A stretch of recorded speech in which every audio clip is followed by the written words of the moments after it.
सभी माता पिता, संरक्षकगण एवं विद्यार्थियों को नमस्कार। संस्कृत की ऑनलाइन क्लासेस में आप सभी का हार्दिक स्वागत है।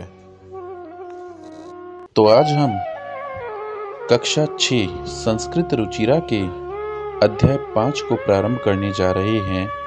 अध्याय का शीर्षक है वृक्षः।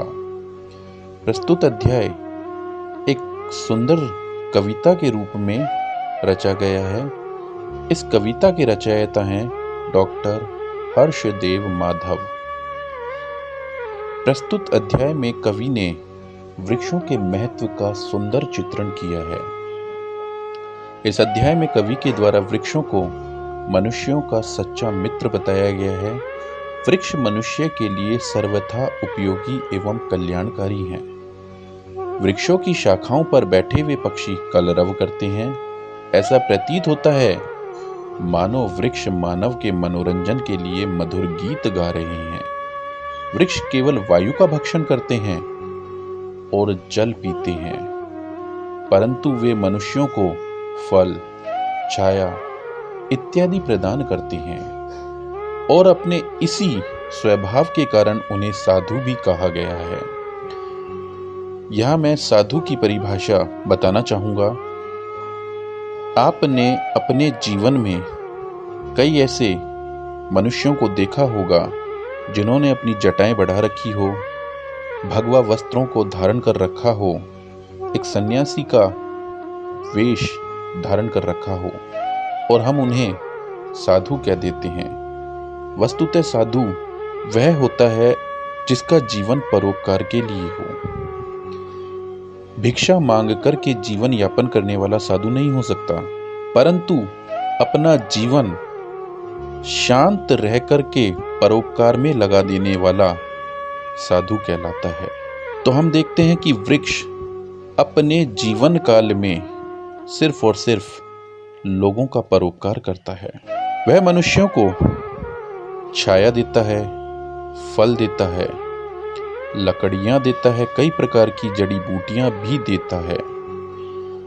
ये वृक्ष मिट्टी के कटाव को रोकते हैं, वर्षा के सहायक हैं, अर्थात जहां वृक्ष ज्यादा होते हैं, सघन होते हैं, वहां पर वर्षा अत्यधिक होती है।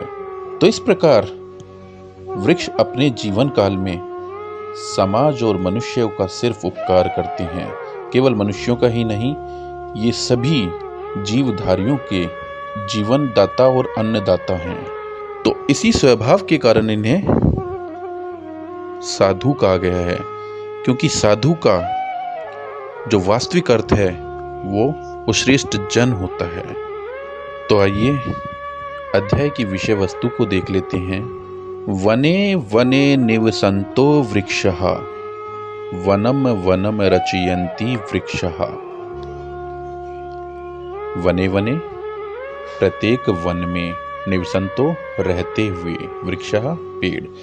तो प्रत्येक वन में रहते हुए जो ये वृक्ष हैं, वनम वनम रचयन्ति वृक्षा, वन का निर्माण करते हैं, वन की रचना करते हैं, वन को बनाते हैं। वन का मतलब जंगल। तो जब भी हम जंगल की बात करते हैं तो हमारे जहन में एक तस्वीर उभर करके आती है, बहुत सारे वृक्षों से घिरा एक भूभाग। तो निसंदेह वन की जो परिभाषा है वो वृक्षों के बिना अधूरी है। तो वन उस भूभाग को कहा जाता है जहां पर हजारों की तादाद में पेड़ होते हैं। तो इस प्रकार पेड़ वन में रहते हुए वन का निर्माण करते हैं। अगली पंक्तियां देखते हैं। शाखा दोला सीना विहगा, तै किमपि कूजन्ति वृक्षः। शाखा टहनी, दोला झूला, आसीनः बैठे हुए, विहगा पक्षी, किमपि कुछ कुछ या कुछ भी, कूजन्ति कूकते हैं। तो जो विहग हैं यानी पक्षी हैं, शाखा दोला सीना, वो टहनी रूपी झूले पर बैठे हुए हैं, झूल रहे हैं। तो पक्षी पेड़ की शाखा रूपी झूलों पर बैठे हुए झूल रहे हैं। तै किमपि कूजन्ति वृक्षा, और उन शाखाओं पर बैठ करके वो कूक रहे हैं, बोल रहे हैं, तो ऐसा प्रतीत होता है कि उनके माध्यम से वृक्ष बोल रहे हैं, क्योंकि उनकी शाखाओं में वो पक्षी छिपे हुए हैं। और कई बार ये आभास हो रहा है कि टहनी के उस भाग से आवाज आ रही है, मानो कि वो टहनी स्वयं ही कूक रही हो। तो इस प्रकार कवि ने सुंदर चित्रण करते हुए कहा है कि पेड़ों की शाखा रूपी झूलों पर आसीन पक्षी बैठे हुए हैं और वो कुछ ना कुछ बोल रहे हैं। तो उनके बोलने से इस प्रकार प्रतीत होता है कि मानो वृक्ष स्वयं कूक रहे हों। अगली लाइन देखते हैं। पिबन्ति पवनम जलम संततम साधु जना इव सर्वे वृक्षः। पिबन्ति पीते हैं, पवनम पवन को, जलम और जल को, संततम निरंतर या लगातार। तो ये वृक्ष हवा और जल को निरंतर पीते हैं। साधु जना इव सर्वे वृक्षा, और ये सारे वृक्ष साधु के समान हैं। अभी मैंने आपको साधु की परिभाषा बताई थी कि ये हमेशा मनुष्यों के ऊपर निरंतर उपकार करते रहते हैं। अपने जीवन काल में ये निरंतर उपकार करते रहने के कारण साधु कहलाते हैं। अगली पंक्तियां देखते हैं। स्पृशन्ति पादै पातालम च नभः शिरसु वहन्ति वृक्षा। स्पृशन्ति स्पर्श करते हैं, छूते हैं, पादई पैरों के द्वारा। तो देखिए पादई शब्द है तृतीया विभक्ति का बहुवचन। सामान्यतः हमने 2 पैरों की बात की होगी या जानवरों में हमने 4 पैर देखे होंगे, परंतु वृक्षों के लिए यहाँ पे पादई शब्द का प्रयोग किया गया है, क्योंकि वृक्ष के जो चरण हैं, पैर हैं, वो उसकी जड़ें हैं, और जड़ कभी भी एक वचन में नहीं आ सकती। इसलिए कवि ने बहुत सुंदर तरीके से यहाँ पे तृतीया विभक्ति बहुवचन का प्रयोग किया है। तो स्पृशन्ति स्पर्श करते हैं, पादई जड़ रूपी पैरों से, पातालम पाताल का, पाताल भूमिगत हिस्सा, जमीन के नीचे के हिस्से को हम पाताल कहते हैं। तो वृक्ष शाखाओं से ऊपर की ओर बढ़ता है और जड़ों से वो पाताल को स्पर्श करता है। नभः शिरसु वहन्ति वृक्षा। नभः, नभ होता है आकाश, शिरसु सिर के ऊपर, आकाश को सिर के ऊपर, वहन्ति ढोते हैं, उठाते हैं, वृक्षा पेड़। तो कवि बता रहा है कि वृक्ष अपने पैरों के द्वारा पाताल का स्पर्श कर रहे हैं एवं अपने सिर पर वो आकाश को वहन किए हुए हैं। अगली पंक्तियां देखते हैं। पयो दर्पणे स्व प्रतिबिंबम कौतुकेन पश्यन्ति वृक्षः।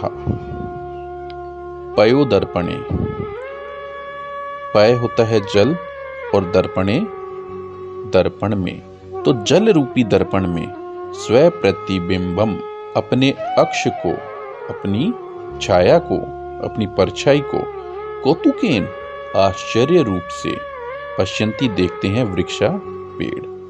तो पेड़ अपने प्रतिबिंब को जल रूपी दर्पण में बड़े आश्चर्य के साथ देख रहे हैं।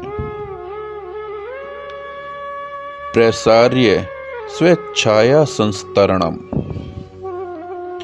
कुर्वन्ति सत्कारम वृक्षा। प्रसार्य फैला करके, बिखेर करके, स्वेच्छाया अपनी छाया को, संस्तरणम बिस्तर रूपी, अपनी छाया को बिस्तर के रूप में फैला करके, कुर्वन्ति करते हैं, सत्कारम सत्कार, वृक्षा पेड़। जैसे हमारे घर में कोई अतिथि आ जाता है तो हम उस अतिथि का सत्कार करते हैं। किस प्रकार? उसके लिए हम भोजन की व्यवस्था करते हैं और रात्रि में उसके आराम को ध्यान में रखते हुए उसके लिए बिस्तर लगाते हैं। तो इस प्रकार हम अपने से भी ज्यादा उस अतिथि के सत्कार को महत्व देते हैं। इसी प्रकार से वृक्ष जो हैं वो आने वाले राहगीर को अपने फल खिलाते हैं और उसके आराम हेतु अपनी छाया रूपी बिस्तर को सदा ही बिछाए रखते हैं। तो इस प्रकार पेड़ सिर्फ और सिर्फ उपकार के लिए बने हैं। तो ये एक बहुत सुंदर सी कविता थी डॉक्टर हर्षदेव माधव के द्वारा।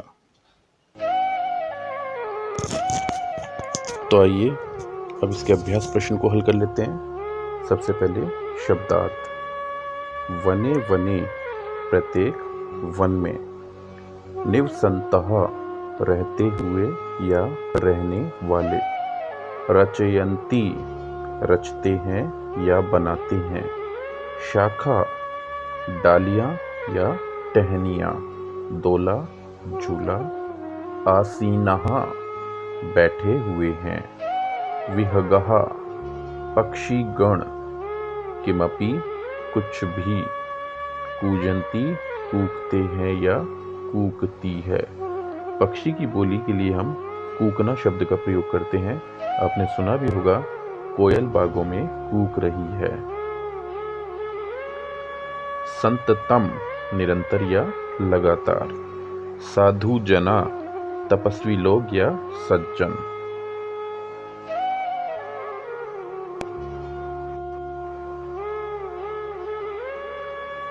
इव की तरह, पिबंती पीते हैं, स्पृशंती स्पर्श करते हैं छूते हैं, नभा आकाश को, शिरसु सिर पर, वहंती ढोते हैं, पयोदर्पणे जल रूपी दर्पण या आईने में, स्व प्रतिबिंबम अपने अक्ष को अपने प्रतिबिंब को, पश्यन्ति देखते हैं।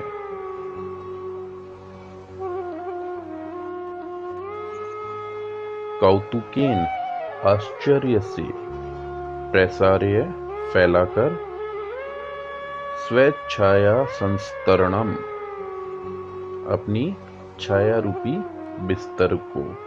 3 शब्द हैं इसमें, स्व, छाया और संस्तरणम। सत्कारम आदर। अभ्यास का पहला प्रश्न है, वचनानुसारम रिक्त स्थानानि पूरयत। वचन के अनुसार रिक्त स्थानों की पूर्ति कीजिए। तो जैसे इन्होंने उदाहरण दिया है, वनम, वने, वनानि। वनम एक वचन, वने द्विवचन और वनानि बहुवचन। इसी प्रकार से आपको जल शब्द का बनाना है। तो मैंने यहाँ रेड कलर से जो लिखा है ये भर दिया है। तो इसका देख लेते हैं। पहला होगा जलम, जले, जलानी। अगर हिंदी भाषा में देखा जाए तो जल सदा ही एक वचन में गिना जाता है। बिंबम, बिंबे, बिंबानी। तो ये लाल रंग से भर दिए गए हैं। तो बिंबम, बिंब, बिंबे 2 बिंब और बिंबानी अनेक बिंब। बिंब यानी आपका अक्ष। अगला देख लेते हैं, वृक्षम या वृक्षो वृक्षान।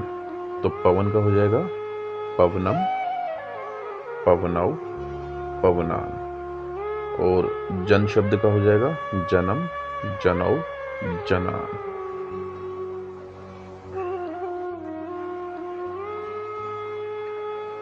प्रश्न संख्या 2 है, कोष्ठकेषु प्रदत्त शब्देषु उपयुक्त विभक्तिम योजयित्वा रिक्त स्थानानि पूरयत। कोष्ठक में दिए गए उचित पदों से उपयुक्त विभक्ति को चुनकर के रिक्त स्थानों की पूर्ति आपको करनी है। तो देखिए यहाँ पे आपको कर्ता और क्रिया दी गई है।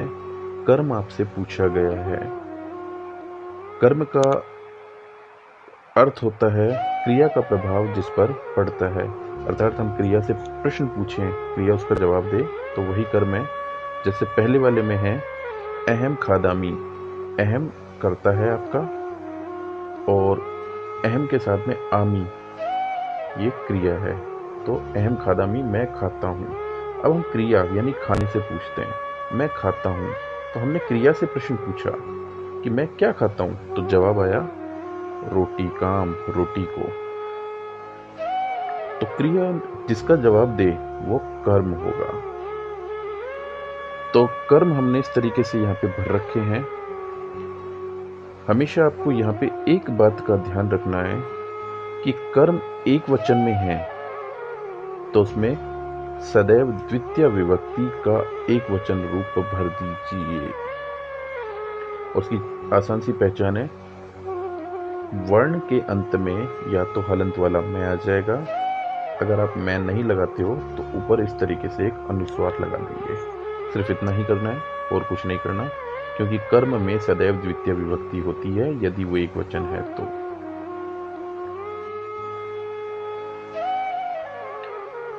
आइए देख लेते हैं। त्वम पिबसी, तो जल का हो जाएगा जलम, इस तरीके से। चाहो तो आप हलंत वाला मैं भी लिख सकते हो। अगला है छात्र है पश्यति, दूरदर्शन दिया है तो इसके ऊपर अनुस्वार आप लगा देंगे, दूर दर्शन, और न के ऊपर यहां बिंदी लग जाएगी तो दूरदर्शनम।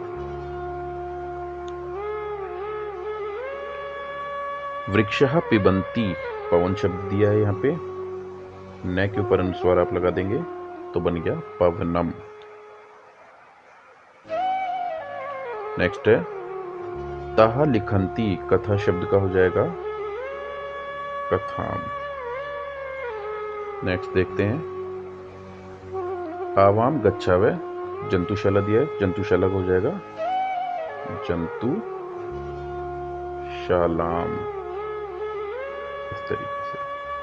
तो करना कुछ नहीं है आपको, यहाँ पे सिर्फ अंतिम वर्ण के ऊपर अनुस्वार या हलंत वाला मैं आपको लगा देना है।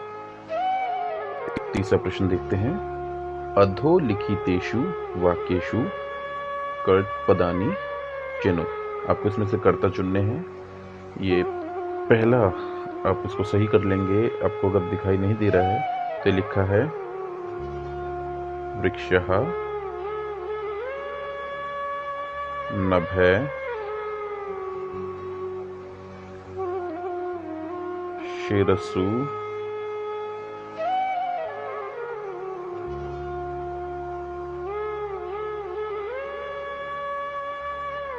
वहंती।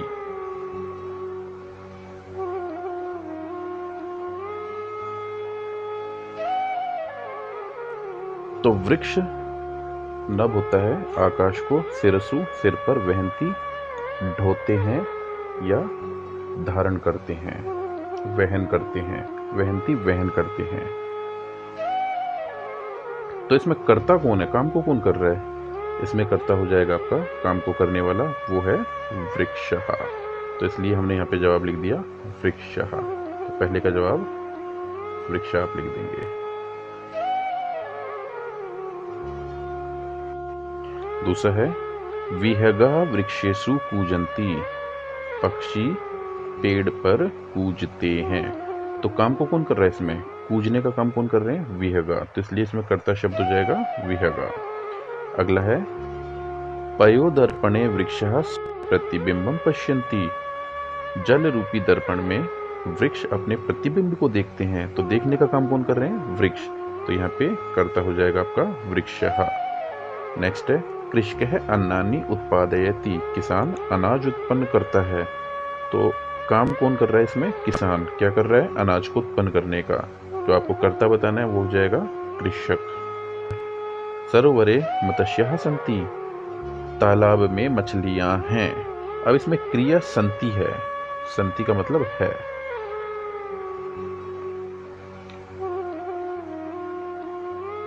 होने का काम कौन कर रही हैं? मछलियां। तो इसमें कर्ता हो जाएगा मत्स्यः। चौथे प्रश्न को देख लेते हैं। प्रश्नानाम उत्तराणि एक पदेन लिखत। प्रश्नों के उत्तर एक पद में आपको लिखने हैं। क्या देख लेते हैं? वृक्षाः कई पातालम स्पृशन्ति। और समझते हैं वृक्ष किसके द्वारा पाताल को स्पर्श करते हैं? आपको मैंने बताया था पाताल होता है भूमिगत हिस्सा, जमीन के नीचे के भाग को हम पाताल कहते हैं। तो वृक्ष जमीन के नीचे वाले भाग को किसके द्वारा छूते हैं? पादई, पैरों के द्वारा। तो यहाँ पे पादई शब्द हमने लिख दिया। नेक्स्ट है वृक्षा किम रचयन्ति, पेड़ किसका निर्माण करते हैं? वनम, वन का निर्माण करते हैं। क्योंकि वन की परिभाषा हमने अध्याय में पढ़ी थी, जहां हजारों की संख्या में पेड़ होते हैं वो वन कहलाता है। तो जहां पर हजारों की संख्या में पेड़ हो जाएंगे वो वन होगा। इस प्रकार वृक्षों के द्वारा वन का निर्माण किया जाता है। विहगा कुत्र आसीनः, पक्षी कहाँ बैठे हैं? शाखा दोला, शाखा रूपी झूले पर। कौतुकेन वृक्षः किम पश्यन्ति, आश्चर्य से वृक्ष क्या देखते हैं? इसका जवाब हो जाएगा स्व प्रतिबिंबम, अपने प्रतिबिंब को। अब देखिए, समुचितई पदई रिक्त स्थानानि पूरयत, समुचित पदों में रिक्त स्थान आपको भरने हैं। तो ये जो लाल रंग से भरे हुए हैं ये इसका अभ्यास का हल है। तो आइए एक बार इनको पढ़ करके देख लेते हैं। गजह शब्द का हो जाएगा गजह गजौ गजहा, गजह एक हाथी, गजौ दो हाथी और गजा अनेक हाथी। तो ये अकारांत पुल्लिंग शब्द है। इसी प्रकार से आपको बनाने के लिए दिया गया है अश्वय का। तो अश्व है अश्वो अश्वा, एक घोड़ा, दो घोड़े, अनेक घोड़े। तो ये सारे के सारे अकारांत में दिए गए हैं। इसके लिए आप शब्द रूपों वाला वीडियो देखेंगे अकारांत पुल्लिंग का। उसमें मैंने आपको बताया भी था, टेबल याद कराई थी। ऐ मैं इन आय आत अश्य ए, एक दो औ औ, तीन चार पाँच, भ्याम भ्याम भ्याम, 6 7 योहो योहो। और बहुवचन की थी अहा आन, ऐ एभ्य, फिर एभ्य, आनाम, एषु। तो उसी के आधार पर गज, अश्व, सूर्य, चंद्र, विडाल, मंडूक, सर्प, वानर, मोदक, वृक्ष, जन, शुक, शिक्षक, मयूर और बालक के रूप बनाए गए हैं।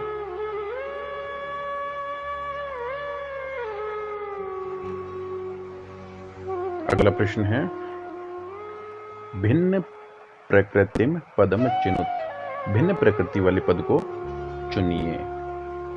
तो देख लेते हैं। पहला दिया है गंगा, लता, यमुना, नर्मदा। अब देखते हैं इसमें लता इसका उत्तर हो जाएगा। लता ही क्यों, इसका जवाब हम जानने की कोशिश करते हैं। तो देखिए, गंगा एक नदी का नाम है, यमुना भी नदी है और नर्मदा भी नदी है। तो तीन तो नदियों का युग्म है। एक भिन्न जो अर्थ दे रहा है लता, लता का मतलब बेल, जो भिन्न अर्थ दे रहा है वही हमारा उत्तर हो जाएगा। दूसरे में देख लेते हैं उद्यानम, कुसुमम, फलम, चित्रम। अब देखते हैं उद्यान बगीचा, कुसुम फूल जिसका संबंध बगीचे से हो सकता है, फलम फल इसका भी बगीचे से हो सकता है। ये तीनों का संबंध पौधों से या वृक्ष से है। चौथा दिया है चित्रम, इसका संबंध इनसे नहीं है, इसलिए जो भिन्न प्रकृति है वो चित्रम हो जाएगा। अगला देख लेते हैं लेखनी, तूलिका, चटका, पाठशाला। लेखनी का मतलब कलम जिससे आप लिखते हो, पेन वगैरह आपके। तूलिका पेंट ब्रश होता है जिससे आप चित्रकारी वगैरह करते हो। चटका छोटी चिड़िया, पूर्व अध्याय में हम इसका अध्ययन कर चुके हैं। और पाठशाला आपका विद्यालय।